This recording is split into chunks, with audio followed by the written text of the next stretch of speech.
your feelings. Batman Boxing Talk, we back. And it's been a minute. Yeah, it's been a while. It's been a minute. Fred been asking about us.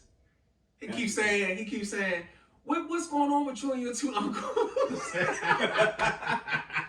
Look, much respect, Fred, for not calling us his grandfathers. You know what I'm saying? He said, what's going on with you and your two uncles? When y'all getting back? I said, we coming. COVID done slowed us down, but we back. We back. So, of course, y'all already know what the topic is. Fury Wilder 3. I believe my last prediction was that Fury would win the second fight and Wilder would come back and win the third. Are you sticking with it? No. Oh, you on the Fury bandwagon? No, I'm not on the. I'm on the fence with it. Wilder's saying that he's not really learned anything, but stuff that was already in him, he's been practicing to use in the next fight. And I'm like, well, hell, if that was in you, why didn't you pull it out in the second fight? I just think I see a continuation. If Deontay Wilder can't fight Tyson Fury inside, he's not going to outbox Tyson Fury from a distance. He has to be an inside fighter. It's going to be infighting. If he's the win, that's going to beat Tyson Fury. And I can't see Deontay Wilder infighting. That's how I feel about it. Okay, that's it. What you got, Tony? I'm gonna rebuttal you. I was going to say one of the things, Alan, is the reason why Deontay Wilder. I believe, him being a professional, even though he did start late. Those are probably things that he has and he does know how to do. Correct. But he hasn't had to do them. Right. I agree. That right hand, which is a cannon, which is one of the hardest, he's one of the hardest punchers in heavyweight history. Matter of fact, by statistics, he is the hardest. Yeah. So therefore, if you know that all I got to do is land this shot, he starts slipping. See, that ass whooping that he took brought him back to what he needs to work on. Right. And I do believe that, no, it wasn't no thing where they teaching him to do these things. These are things that he's already had to. But like you said, look, when you're winning that way and somebody say, okay, come on, let's hit the pass, let's work on these combinations. For what? Right. And it's been proven with history. You can look at Mike Tyson and see that the stuff that he initially learned, once he got to a certain level and got comfortable just being able to knock people out, he went away from the fast head movement, the foot speed that he had when Cus D'Amato was there, because he got so accustomed to being able to go in there, do it to 200 different girls in a night, go in and get the fight over in 20, 25 seconds, and he back to regular scheduled programming. It's no different than when you first learn how to drive, you're not taught to text or eat or do none of that stuff that you do when you drive on a regular basis. But you text and you get to drive and then you have an accident. Now you're reminded, oh, dang, you know what? I had an accident because I was doing something that I didn't learn when I initially started driving. So I agree with Wilder has already had those tools because, like I told you on the phone, against the burn, we seen a pistol-like jab from Wilder. So we know he can. We know he got one of the best jabs, if not the best jab in the sport, because it's powerful and it's long and it's sharp. I've seen Wilder throw left hooks against Luis Ortiz, so we know he has that in his bag. The only thing we don't know is the slipping and getting under punches, which I think was a great thing to teach him, because now you're fighting a bigger guy. You're no longer the giant. You're David. You're fighting Goliath now. So now what you was doing against Luis Ortiz and Bermane Stiverne and all of these guys who was 3-4 inches shorter, you're now the shorter man. So now you have to convert to being able to get under Tyson Fury's longer, taller, higher punches. So I like what Malik Scott is doing. I just hope that Wilder can perform them on the night of the fight, because it's one thing to learn something new, but we haven't seen him test it out against somebody, so we don't know how. Who was that? Not too long. Because you always said he leads with his face. Jerry Hurd. Jerry Hurd. And I always say that, and that's my man. And but he changed his style in his last fight. And although he won the fight, but he didn't. He lost his last fight. He lost his last fight. He lost his last fight. But with Jerry Hurd is another case that's like Wilder. He's unorthodox. He's not your average behind the jab type of boxer. Right. So to change him that drastically in that little amount of time, it's hard for it to work, which is why the Wilder thing is such a question. Because as much as I like Wilder and as much of a fan as I am of Wilder, I have to see if that's something that he can really do. And then not only that, he's trying to do it against the best heavyweight in the world. I think one of his advantages, I'm not saying Tyson Fury hasn't trained, but would he take this fight as serious? Being that he had such, not say easy time in the second fight, but I mean, this man honestly thinks he's in that man's head, and I don't disagree with it. I think he's in his head. Let me ask you this, Tony. Mm-hmm. If I can't fight, right, but I got a gun, are you going to take me serious? Yeah. All right, then. I think that answers the question. Good analogy. Good analogy. I think he is taking it serious, but I'm along those lines. I told you that I don't know if he's training as much. I really don't. I don't know if Tyson Fury is training as much. But I think he does take Wilder seriously. He said, man, if y'all believe that Tyson Fury is going in there with the hardest puncher in the history of the sport, and y'all think because he said he gonna be 290, that man, Tyson Fury is the king of saying something and not meaning it, or saying it just to put it out there. That man is training. Like having COVID. Yeah, the man is, yeah, guess what? The king of saying something that he didn't have. Man, 100%. And not only that, to him, that's probably another player. I know he's ready for this fight. Let's push it out a couple more months.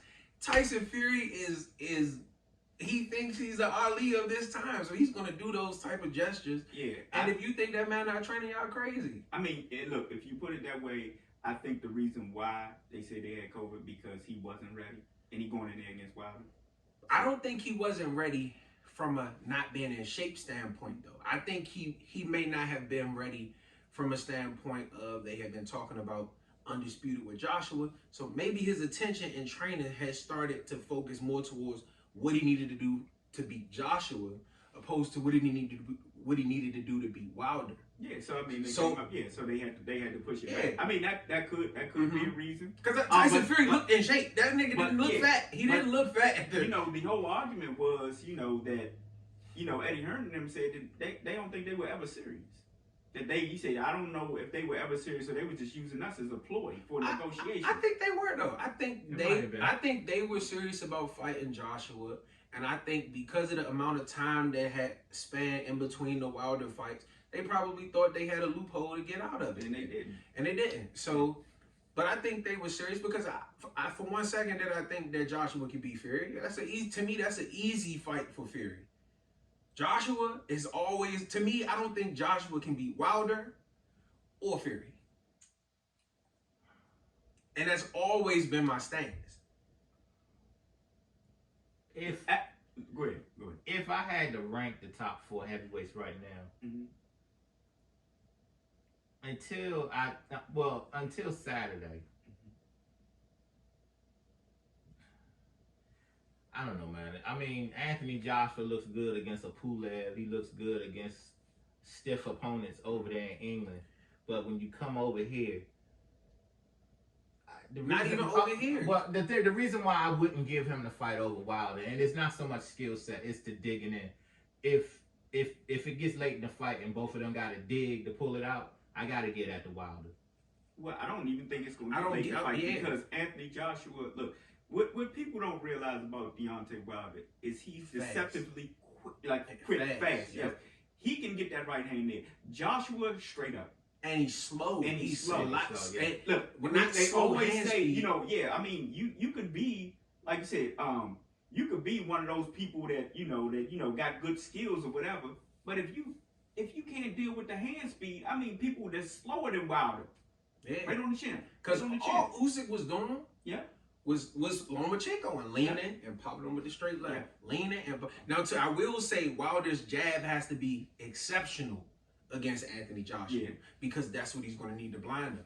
But I don't, for one second, that I ever think that Joshua could beat Wilder because I know for at some point in the fight, like what's the name George Foreman said about Michael Moore, he's going to stand in front of him, Kaboom. At some point, he gonna stand in front of him. Night. Okay, so right now, I guess Wilder would be the third. To me, I think Wilder's still 2. He's lost to the best guy in the world. I know. Joshua lost to Andy Ruiz. And Usyk. I know you're saying Usyk because of the movement and all that, but you gotta understand. First of all, look, Usyk was getting touched by a slow Anthony Joshua, right? And Anthony Joshua even said it after the fight. I mean, I don't know if it was that much of his movement because I was touching him. Mm-hmm.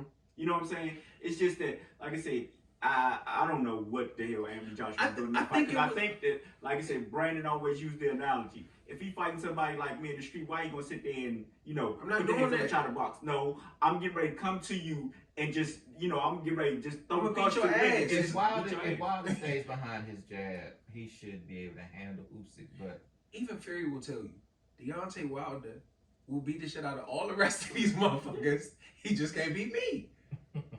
Fury will tell you that. Usyk got hit by Anthony Joshua. Can you imagine if he get hit by Deontay Wilder? And he felt it. Yeah, and he felt it. You saw every time Anthony Joshua touched him when he wasn't even trying to put a lot on it. He moved him. The only thing Deontay Wilder's going. Yeah. The only thing what scared me with that fight is I'm glad Wilder. We'll see Saturday if all of this works. But I'm glad Wilder has went from waiting, because doing that against Usyk, you're gonna lose rounds. You're gonna lose rounds, and if you don't catch him, like it's almost like Luis Ortiz. And Usyk is a lot more slippery than Luis Ortiz. So now that Wilder has done more things, and we'll, like I said, we'll see, because I haven't seen it, so I'm not gonna sit up here and say that he can or can't do it. But I have to see what he does against Fury. But if he's changed the way that we believe that he has, and Malik Scott says that he has, then I think he's in a better position now to beat Usyk than he was before.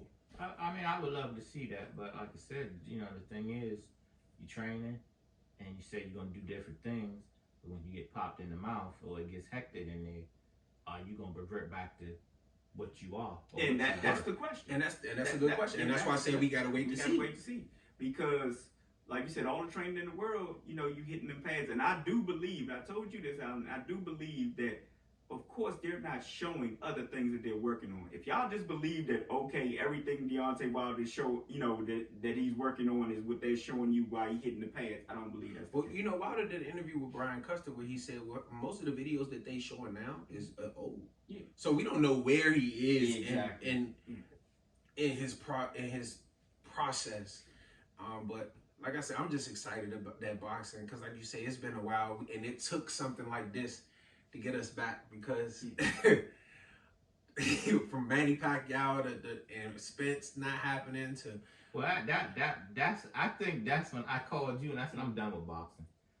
I said this some bullshit. I mean, that was like the week of the fight that they called like 10 days or some shit. 10 days, and he hurt his eye. I think he hurt his eye sparring or something. So. Yeah. If he did, look, it was a good thing that he did go to the doctor. Yeah. Like I said, man, even though he would probably beat Manny, but his career could have been over. Yeah, he beat the hell out of man. He was gonna beat shit out of Manny. But I'm just excited about this card because, like I said, J-Rock, and this is all on the non-pay-per-view. You got J-Rock, you got Berlanga, and then the pay-per-view card, you got Jared Anderson, you got your boy Figueroa. No, it's an all heavyweight pay-per-view. Your boy that got his ass beat that you said could beat Wilder. Kalnaki. He's on there in the rematch against the dude that knocked his ass out. Helenius. Oh, really? And then the co-main event is Efe Ajagba versus Frank Sanchez. So this whole card is. Well, I think they could have dropped, your boy Kalnagi down and could have put J-Rock or somebody on the name. Well, I think because J-Rock ain't fighting a known name, and because the Kalnaki Helenius fight was so good the first time, I think that's why. And then, of course, Jared Anderson, they want to showcase him on this card so that they can start to push him out there for the fans to see. And but this is one of the cards that we, you know what I'm saying, we always like, Frank dang, Sanchez, that's the dude the dude that trained with Canelo. he trains with Canelo, but in his last fight, was it the Spanish dude that was clowning him? Yeah. And then he knocked his ass off. Yeah. Okay. Yeah. So, but yeah, man, I'm excited. So we doing, I guess this prediction time because we probably not gonna meet again until after. Well, first of all, let's have Brandon's breakdown of the fight. Go ahead. Breakdown. That's right. Brandon's breakdown, or did you, or we just gonna go to predictions? It's hard for me to do a breakdown. I'm not even gonna lie because I don't know what I'm getting from Wilder because I haven't. Have we seen a tune-up or seen him against Andy Ruiz or something or Charles Martin? Then maybe I can gauge how much he's grown. Mm-hmm.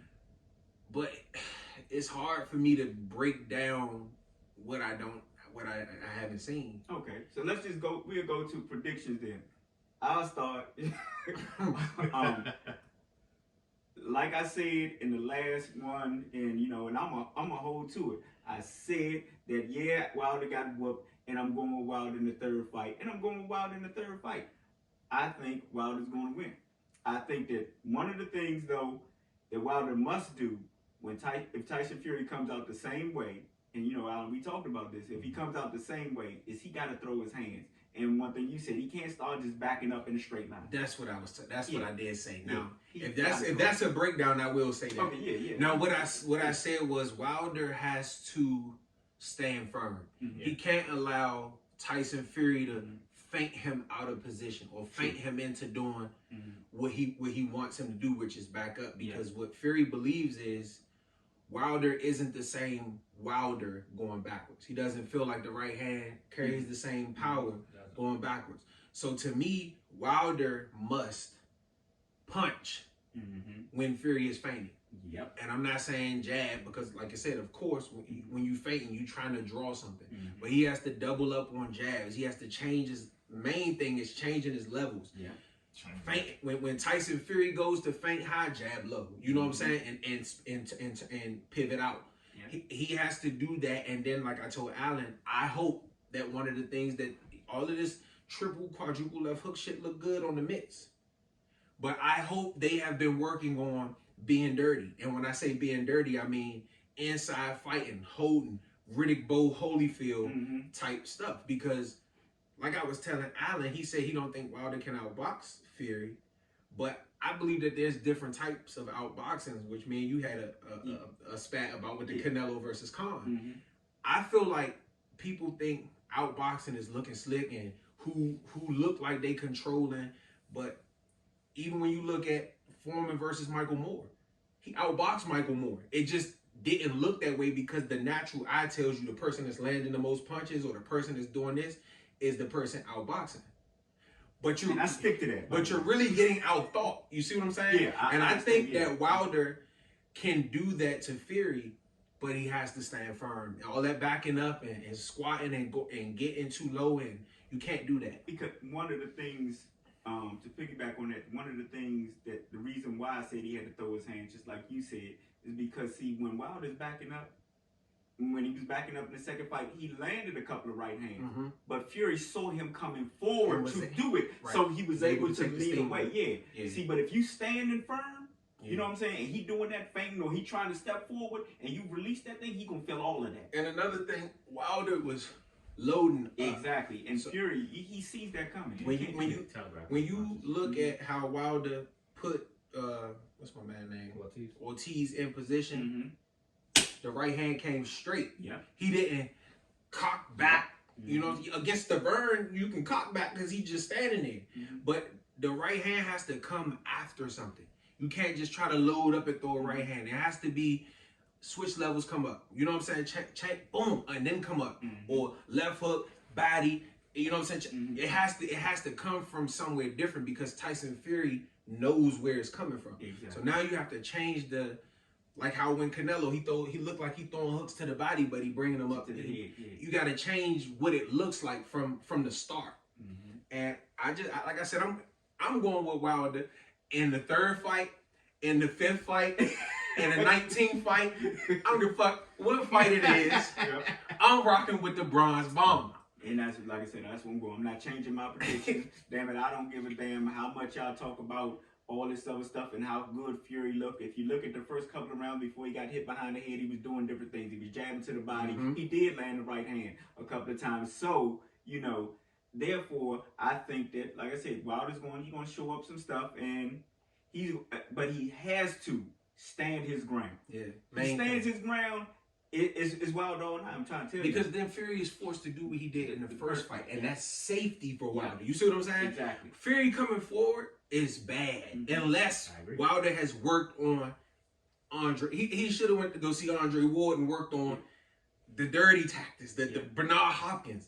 That's what he needed in this fight. Or like you said, didn't mean to cut you off. When you back up, pivot. Right. Pivot out. Back straight up, and man. Yeah. One of Wilder's flaws, and like I said, I don't know if he's changed it, but trust and believe I'm going to be looking for it on Saturday night.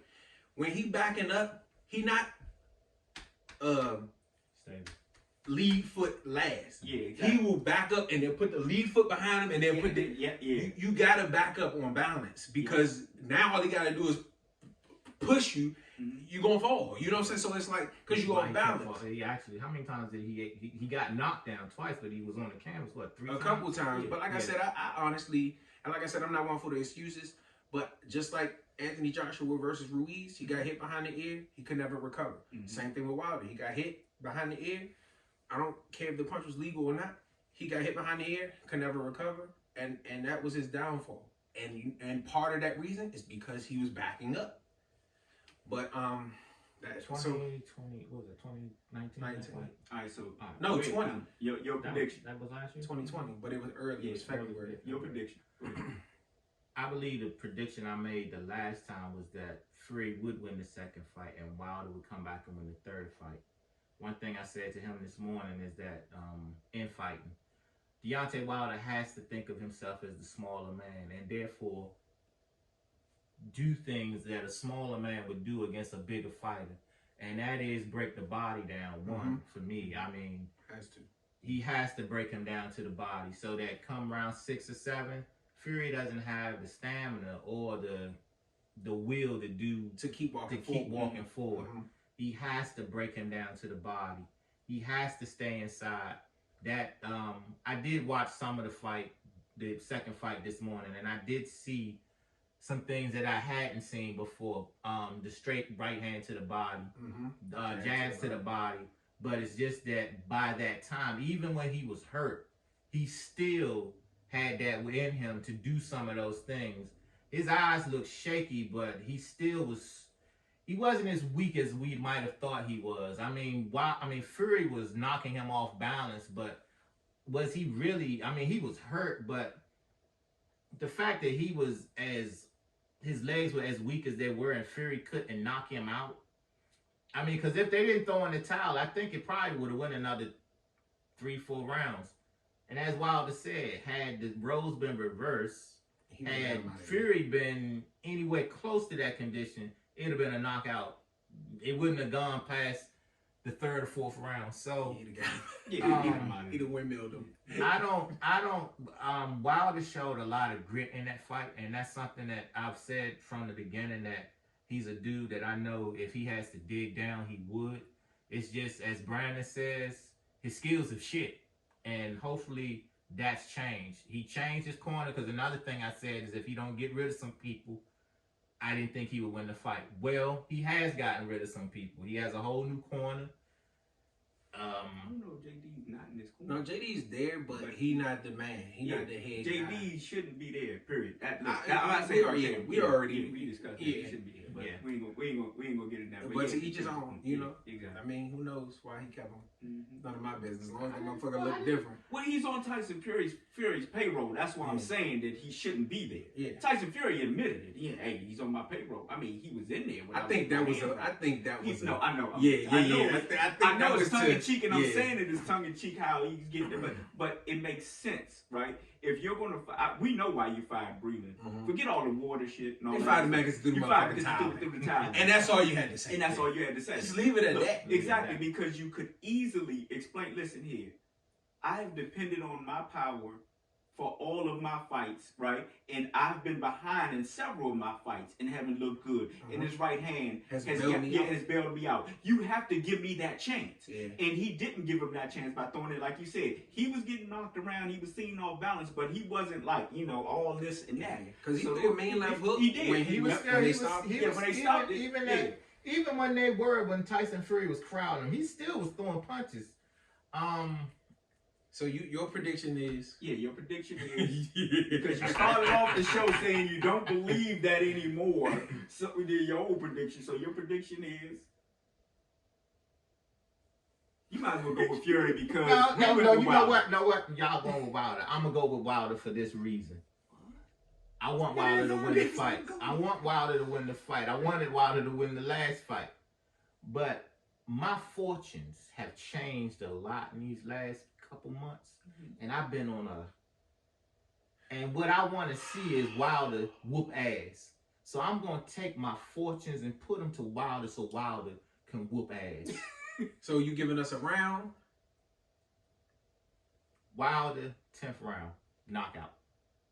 Oh, I ain't giving no rounds. I don't think it'll go 10 though. If Wilder knocks him out, I don't think it's going 10. I think Wilder can win in a war type of Riddick Bowe type of battle. If Wilder goes back to the things that, like I said, he has to understand that he's the shorter man. Look, you can't be setting up to have a. No, I'm not. I'm just saying. The first round says everything. If he goes in there, and Fury's gonna come right at him. We know that. Fury thinks he's in his head. Fury's gonna try to intimidate him early. So how Deontay Wilder responds in the first round will say everything. That's true.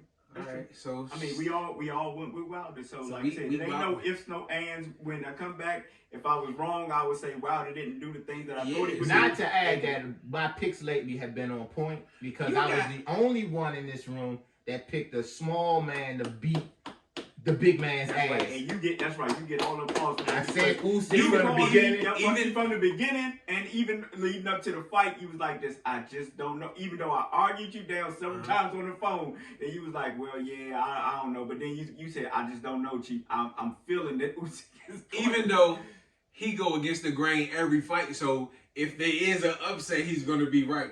But guess what? For all the ones that he can name that he was right, I can name 2 that he wasn't. For each one he can name that he got right, I can name 2 that he wasn't. That's some bullshit. Next, that's for another video. Batman Boxing Talk, man. We out.